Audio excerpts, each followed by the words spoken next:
দাদা হুজুরের মুরিদ, তিনারা মুরিদ আর আপনারা মুরিদ। আপনারা সম্মান পাচ্ছেন না কেন? টলি হতে গেলে সাধনা করতেছে। এখন তো যে সে পীরের তো সাজছে আর যে সে অলি সাজছে, আর পীরের অভাব নাই। এখন যে সে পীরও হয়ে যাচ্ছে। এখন কালো কাক চুন মেখে বক্স সাজা শুরু হয়ে গেছে। বললাম কালো কাক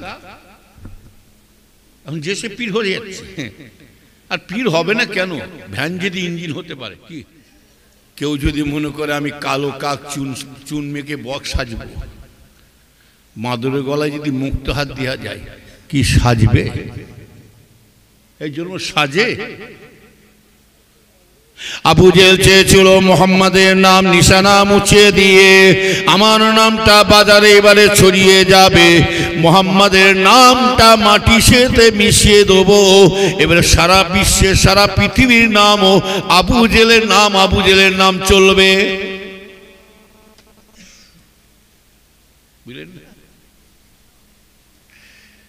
সেই মুনাফিক এখনো চলছে। ফুরফুরার নাম নিশানা মুছে দিয়ে কালো কাক চুন মেখে বক্সে যে এবার বেড়াবে বলছে।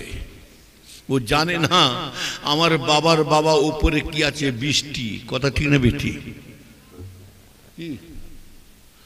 চুন বৃষ্টি পড়লে কি হবে? চুন খসে যে কাক করবে। মায়ের পেট থেকে খালি হাতে এসেছিলাম, আবার খালি হাতে আবার বিদায় হয়ে যাব। আজান দিয়ে দুনিয়ায় যখন পয়দা হয়েছিলেন, আজান দিয়ে পয়দা হয়েছি। কথা ঠিক না বেটি? আজান দিয়েছে না দেয় নাই? আপনার আমার জন্মদিন সময় নামাজ পড়বেন, নামাজটা কখন হবে? আজান তো দিলেন। ওই মানুষটা নামাজ পড়বে কখন? আল্লাহর ডাকে যখন চলে যাবে, নামাজ দিয়ে বিদায় হবে। যেন বলো সুবহান। আজানটা হয়ে গেল শুরু দিয়ে, আর নামাজটা কি বলবো? নামাজ পড়ে আপনাকে আমাকে বিদায় দেবে, আর নামাজ পড়তে হবে না। সারা জীবনের মতন চলে যাব। বাপ মা দাদু দাদি ভাই বোন বিবি ছেলে মেয়ে নাতি স্বামী স্ত্রী অনেকে চলে গেছে পৃথিবীর কোনায় কোনায়, আর তাদের মুখটা দেখতে পাচ্ছেন। আর তারা আসবে না জিন্দেগিতে। আমার বাড়িতে আপনার বাড়িতে আর আসবে না। এই রাস্তা, এই পথ, এই রাস্তা, এই লাইনটা আমাদেরও সামনের দিন আসছে না আসছে না? জোরে বলুন তো। বুঝলেন না? মুফতি আজম মেজলা হুজুর পীর কেবলা রহমতুল্লাহ বলতেন, বাবা মরতেও তো একদিন হবে বাবা, তবে মরার মতন মরলে লাভ আছে। কুকুর বিড়াল শোর গাধা হাতি বাঘ সিংহ সব মরে, মানুষও মরে, তবে জানোয়ার পশুদের মতন মরে আমাদের লাভ নাই। তবে মরার মতন মরতে হবে যেমন মরেছিলেন খাজা গরিবের নামাজ হুজুর মারা গিয়েছিলেন। হযরতে মুজাদ্দে আল-পেশানি রহমতুল্লাহ, হযরতে কুতুবউদ্দিন কাকি রহমতুল্লাহ আলাইহ, হযরতে শরফুদ্দিন সাহেব আল কালন্দা হুজুর, হযরতে নিজামুদ্দিন আউলিয়া হুজুর, হযরতে মুজাদ্দে আল-পেশানি, হযরতে গৌস আজম महबूब सुबहानी हजरत अब्दुल कादिर जिलानी और पीर साहब যেমন মরেছিলে আপনার আমার পীর মুজাদ্দিদ জামান হযরতে আবু বকর সিদ্দিক আমার দাদা হুজুর পীর কেবলা, পাঁচ হুজুর কেবলা, বসিরহাটে আল্লামা রুহুল আমিন সাহেব হুজুর। এই ইনারা মানুষ ছিলেন না? মানুষ ছিলেন তো। তাহলে ইনারা এত বড় দরজা পেলেন কি করে? এনারা এত বড় ওলি হলেন কি করে? এত বড় সম্মান পেলেন কি করে? বলুন। আর আপনারা পাচ্ছেন না, আমিও আপনি পাচ্ছেন না।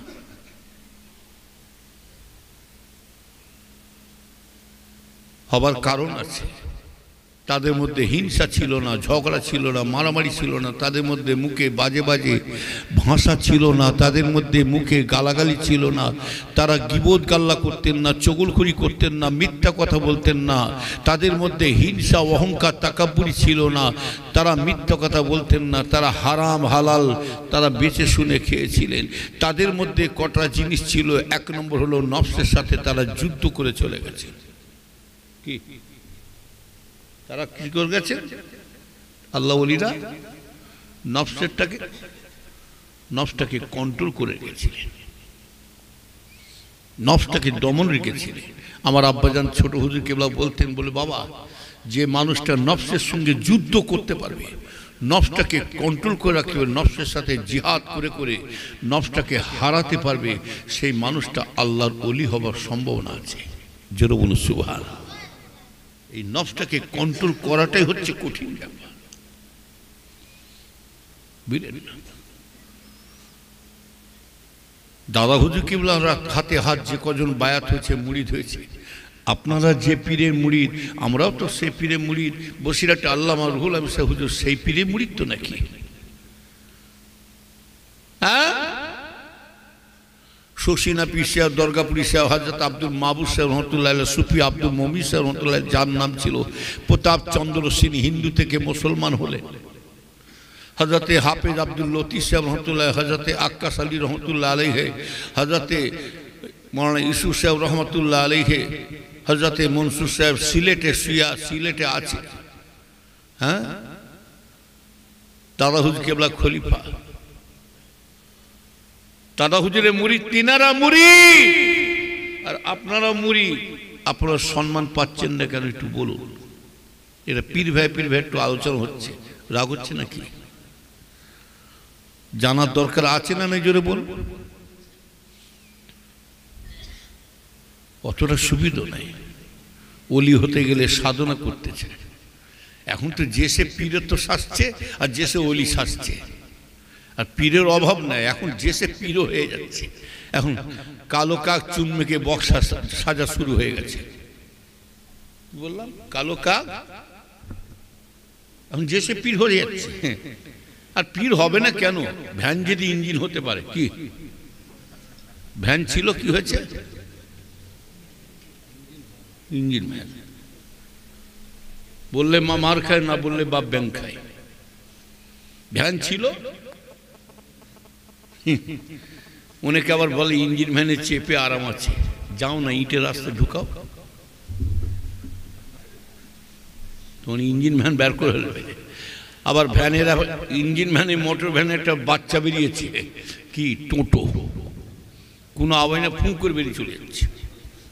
আর যখন পাল্টি খাবে না, বাপের নাম ভুলিয়ে দেবে। কত পীর নেবেন আপনি? কোন দিন শুনতে পাবেন গরু গাড়িতেও হেডলাইট লাগাচ্ছে? কি বলেন?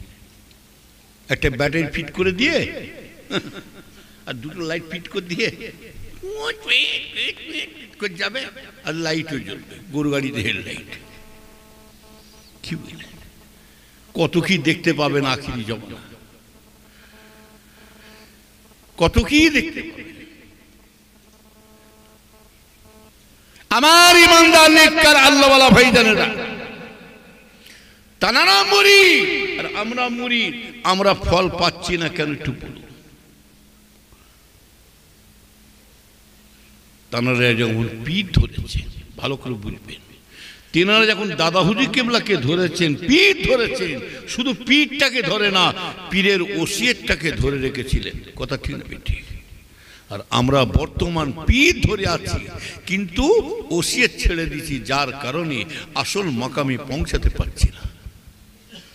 একটু আগে আগে আসেন তো, মাঝখানে ফাঁকা রেখেছিলেন, কর্মস্থান আছে নাকি? একটু আগে আসে, পিছনে লোক কষ্ট করছে। একটু আগে আগে আসে, খালি ঘষছে, কি হয় বলি? হ্যাঁ, সে ছেড়েছে নাকি?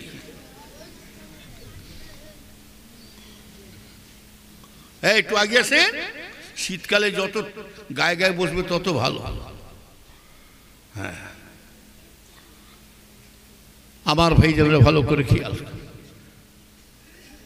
কেউ যদি মনে করে আমি কালো কাক চুন মেখে বক সাজবো, মাদুরের গলায় যদি মুক্ত হাত দেওয়া যায় কি সাজবে? এই জন্য সাজে। আবু জেহেল চেয়েছিল মোহাম্মদের নাম নিশানা মুছিয়ে দিয়ে আমার নামটা বাজারে এবারে ছড়িয়ে যাবে, মোহাম্মদের নামটা মাটি সাথে মিশিয়ে দেবো, এবারে সারা বিশ্বে সারা পৃথিবীর নামও আবু জেহেলের নাম চলবে। বুঝলেন?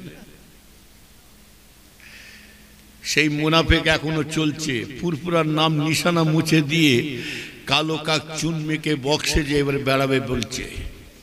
ও জানে না আমার বাবার বাবা উপরে কি আছে, বৃষ্টি। কথা ঠিক না বেটি?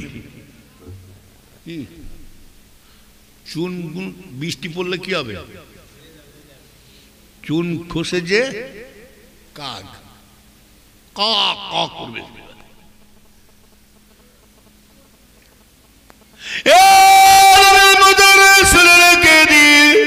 আল্লাহ নবীকে কম বিপদে ফেলে না, তবে শুনে রেখে দিন ভাইয়ানেরা, আজকের আমি বাধ্য হয়ে বলতে হচ্ছে, শুনে রেখে দেন আমার দাদুজানের মুরিদ গুরুকে নিয়ে আজকে খেলাধুলা শুরু করে দিয়েছে।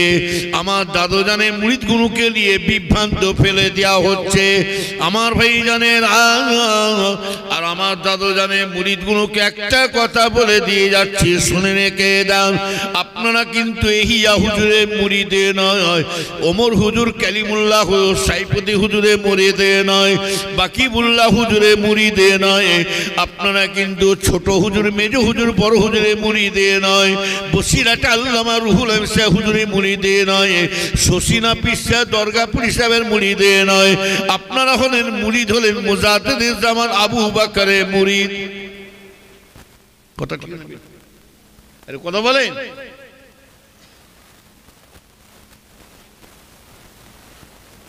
কে কি করছে না করছে, কে কি বলছে না করছে, কে কি শাস্তি আমার দেখার দরকার নাই। আবু বকরকে যখন ধরেছি মরণ পর্যন্ত ধরে থাকবো। আবু বকর যদি জাহান্নামে যায় আমরাও জাহান্নামে যাব, আর আবু বকর যদি জান্নাতে যায় সাতটা পীর হয়ে থাকে আর আমরা যদি খাঁটি মুরিদ হয়ে থাকি, আবু বকর যদি জান্নাতে যায় এই মুরিদগুলোকে ফেলে রেখে যাবে না ইনশাআল্লাহ। একদিন আমার আপনার পীর মুজাদ্দিদে জামান এই মুরিদগুলোকে সাথে করে নিয়ে আল্লাহ জান্নাতে রওনা হয়ে যাবে। কথা বলেন না, এই নিয়ত করে ধরবে না। মুনাফিকি সাজলে জানবেন গাড্ডায় আপনাকে পড়তেই হবে। কি মুনাফিক? শুনে রেখে দেন, মুনাফিকের লক্ষণ হচ্ছে, সাহাবারা জিজ্ঞাসা করছে, ইয়া রাসূলুল্লাহ হুজুর, টুপিওয়ালা, দাড়িওয়ালা, পাঞ্জাবিওয়ালা, এর মধ্যে থেকে আমি কি করে মুনাফিক চিনব? এই দাড়িওয়ালা টুপিওয়ালার থেকে আমার মনে হয় সাধারণ মানুষের ইমানটা জোর আছে। আমলোকে, দাড়ি চাচা, সুট শার্ট পায়নাওয়ালা, এদের ইমানের পাওয়ার বেশি আছে। আমি বলবো, তার একটা উদাহরণ দিচ্ছি, দেখে নেন। একটা আমলোককে মসজিদে তোলেন তো দেখি। এই একটা দাড়ি চাচা, সুট শার্ট পায়নাওয়ালাকে মসজিদে তোলেন তো, আল্লাহ ঘরে তোলে, উঠবে? কেন যাবে না? কেন? মসজিদ চলা, মুসলমান তো যাবে না কেন বলুন তো? এর নানা রকম চিন্তা করছে, আমার শরীর পাক আছে কি না আছে, কাপড় চোপড় ঠিক আছে না আছে, সন্দেহ হচ্ছে। একে তো গুনাহগার, একে তো আল্লাহর কাজ করতে পারিনি, আবার আল্লাহর ঘরে যে বিয়াদবি করব। কি কথা ঠিক না বেঠি? আর আমার মতো একটা হুজুর মৌলী সাহেবকে তুলে দেন, তুলে দেন, চট করে উঠে যাবে, চট করে উঠে যাবে। কেন বলতো? এরা দুনিয়ার মানুষকে ঠকিয়ে, ভাঁওতা দিয়ে, চিটিংবাজি করে, এরা গুনাহ করে করে এমন এদের হয়ে গেছে, না গা পিসা হয়ে গেছে, আল্লাহর ঘরকেও তারা ভয় করে চলে না। এরা সাংঘাতিক জিনিস। আলেম ওলি সাহেব, পীর সাহেব হলে কি হবে? সাংঘাতিক জিনিস। তার প্রমাণ নেবেন। বাড়িওয়ালাকে, ওই আজকে যে বাড়িতে ছিলাম, কি না সাবেক যে বাড়িতে ছিলাম ওই সাবেদ ভাইয়ের বাড়িতে দুটো আলেমকে দাওয়াত করে রেখে দেবেন, তো রাত্রে থাকতে বলবেন, যেতে মনে করুন, দুটো আলেমকে রেখে দিয়ে আর সাবের ভাইকে একটা নতুন লেপ দিতে বলবেন। ওই দুটো আলেমকে কি দিতে বলবেন? দুটো লেপ, নতুন লেপ। খাওয়া দাওয়া করিয়ে মৌলী সাহেব দুটোকে খাইয়ে দাইয়ে শুকিয়ে দেবেন, একটা লেপ চাপা দেবেন, দিয়ে বলে আপনারা রাত্রি থাকুন। সাবের ভাই সকালবেলা উঠে দেখবে তুলো বের করে ফেলেছে, লেপ কুচু কুচু করে না, লেপ ছিঁড়ে তুলো বের করে ফেলেছে। আর সাবেদ ভাইকে বলবেন একটা ওই বাড়িতে 10টা সাধারণ মানুষকে শুইয়ে রাখে, একটা লেপ চাপা দেন, যেমনই লেপ তেমনই থাকবে। তার মানে কি, এরা 12 জায়গায় খেয়ে খেয়ে নাই, হিট অফ দি মোমেন্ট, এদের তেল বেশি হয়ে গেছে। রাগ করছে নাকি বলছি বলে, ওই জন্য অশান্তি, যত ফিতনা লাগাচ্ছে দেখছেন না, গ্রামে অশান্তি লাগাচ্ছে আলেম সমাজেরা। নবীর উম্মতেরা শুনে কে দেন, আবু জেহেল চেয়েছিল মুহাম্মাদের নাম নিশানা মুছে দেব। ও নবীর উম্মতেরা, সংক্ষেপ করে বলছি শুনে রেখে দেন। আবার এক শ্রেণী মানুষরা উঠে পড়ে লেগেছে, ফুরফুরাকে দমন করে দিয়ে এবার আমার নতুন করে বাজার ছড়িয়ে যাবে, এইবারে আমি একটা বাগান সাজিয়ে দেব। আমি তাদেরকে লক্ষ্য করে বলি, শুনে রেখে দেন, চামচিকে হয়ে পাহাড়ে গুতোগুতি করতে যেও না, চামচিকে ঠেলায় পাহাড় হেলে না, আর শিকনির বদলায় গরু মরে না।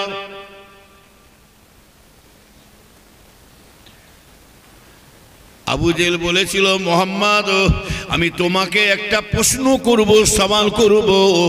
এই আব্দুল্লাহর বেটা মোহাম্মদ, আমার ভাতিজা, শোনো শোনো, এই আমার ভাতিজা, তোমাকে একটা প্রশ্ন করব, তুমি যদি আমাকে এখনই যদি প্রশ্নের উত্তরটা যদি দিতে পারো, শুধু দিওয়া নয়, আমি যে জিনিসটা তোমাকে বলবো সেই জিনিসটা তোমাকে সাথে সাথে কাজ করিয়ে দেখাতে হবে।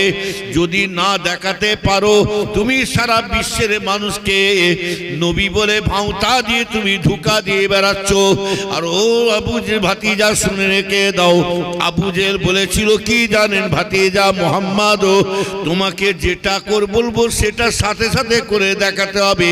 আর তোমাকে যে প্রশ্নটা করব, তোমাকে যতবার প্রশ্ন করেছি, সওয়াল করেছি, তুমি আমাকে সর্বপ্রথমে আগে বলে দিচ্ছ খালি, চাচা যান আপনি আমাকে একবার সময় দেন, আমি একটু উজু করে আল্লাহর নামাজটা পড়ে তবে আপনার উত্তর দেব।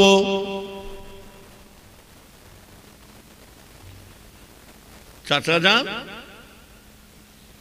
আপনার উত্তরটা আমি দেবো, নামাজটা পড়ে নিয়ে তবে উজু করে নি নামাজটা পড়ে।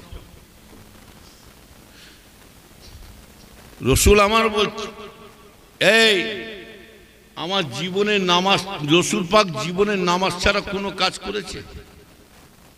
আরে কথা বলে, কোনদিন কোন জীবনে কখনো শোনেন রসুল পাক জীবনে নামাজ কামাই করেছে, নামাজ ছেড়ে দিয়ে অন্য কাজ করেছে? আর দুনিয়াতে যত দুনিয়াতে আল্লাহ ওয়ালা চলে গেছে, পীর ওলি বুজুর্গরা চলে গেছে, জানবেন তারা বিনা নামাজে ওলি হতে পারে না। পারা সব জানবেন, প্রত্যেকে যত আল্লাহর ওলি চলে গেছে সব তারা আল্লাহর নামাজি হয়ে তারা ওলি হতে পেরেছেন। জোরে বলো সুবহানাল্লাহ। আরো জোরে বলা যাবে না? এই কি হলো, শুয়ে থাক, ঘুমো, ঠিক খাবার টাইমে ঢুকলো।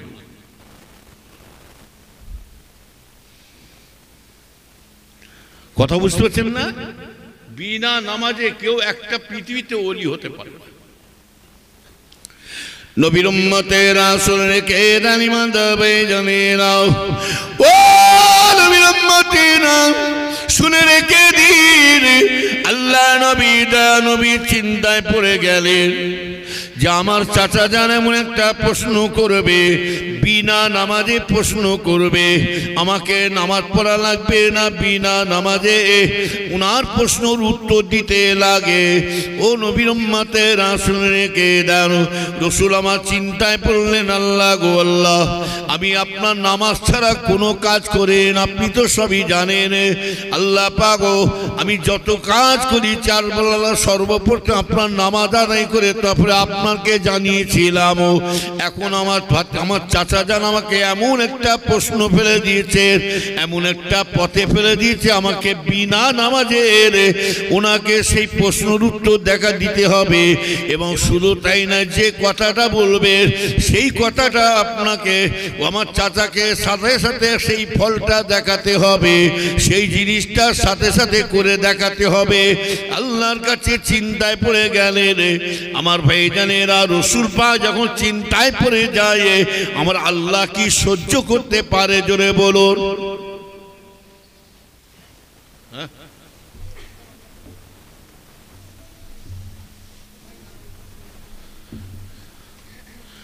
রাসূল পাক যখন চিন্তায় পড়ে যায়, আমার আল্লাহ থাকতে পারে?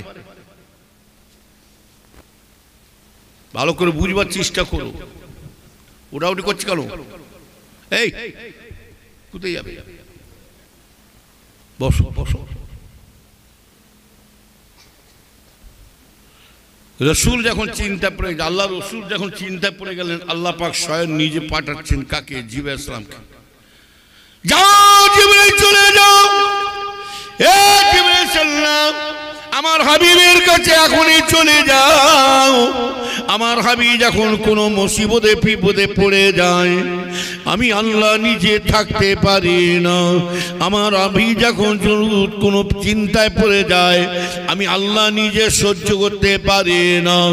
যাও, চলে যাও জিবরাইল, আমার হাবিবকে বলে দেন আপনি চিন্তা করবেন না, আপনার চাচা যে কথাটা বলবে, প্রশ্ন করবে, আপনি তাতেই রাজি হয়ে যান, আপনার নামাজ পড়া লাগবে না। শুনে রেখে দেন ও নবীর উম্মতেরা, শুনে রেখে দেন, যার ওসিলা করে আল্লাহ নামাজ পয়দা করলেন, মুহাম্মদ भी ना होता तो कुछ भी नहीं होता। রাসূল যদি না হতেন আল্লাহ কিছুই পয়দা করতেন না। আমার রাসূল পাক যদি না হতেন এই নামাজ রোজা তাসবিহ তেলাওয়াত কিছু পয়দা হতো না, সারা জাহানটা পয়দা হতো না। যে নামাজটাকে আল্লাহ পাক ৫০ ওয়াক্ত নামাজ আল্লাহ করেছেন, কোন নবী কোন পয়গম্বরের খাতিরে আল্লাহ ৫০ ওয়াক্ত নামাজ কমায় না। আল্লাহ পাকের নবী, দয়ার নবী আল্লাহর কাছে আরজু করলেন, আল্লাহ গো, আমার উম্মতেরা এই ৫০ ওয়াক্ত নামাজ পড়তে পারবে না, তাদের কষ্টকর হয়ে যাবে, তারা কিন্তু পারবে না, তো নামাজ আদায় করতে পারবে না, এদের কষ্ট হবে। আল্লাহ পাক আপনি দয়া করে মেহেরবানি করে আল্লাহ পাক আমার উম্মতদের জন্য নামাজের ওয়াক্তটা একটু কমিয়ে দেন। আল্লাহ পাকের কাছে যখন চাইলেন, আরজু করলেন, ও নবীর উম্মতিরা শুনে রেখে দেন, আমার নবী পাক যখন আল্লাহর কাছে আরজু করলেন, আল্লাহ পাক কমাতে কমাতে একবারই কমিয়ে দিলেন। লাস্ট বেলায় বললেন, আমার হাবিবে প্যারা মুহাম্মদ মুস্তাফা সাল্লাল্লাহু আলাইহি সাল্লাম, যান, চলে যান, আমি আপনার খাতিরে, আপনার ভালোবাসায় আপনার উম্মত উম্মতিদের জন্য ৫০ ওয়াক্ত নামাজটাকে আমি আল্লাহ ৫ ওয়াক্তের মধ্যে দান করে দিলাম।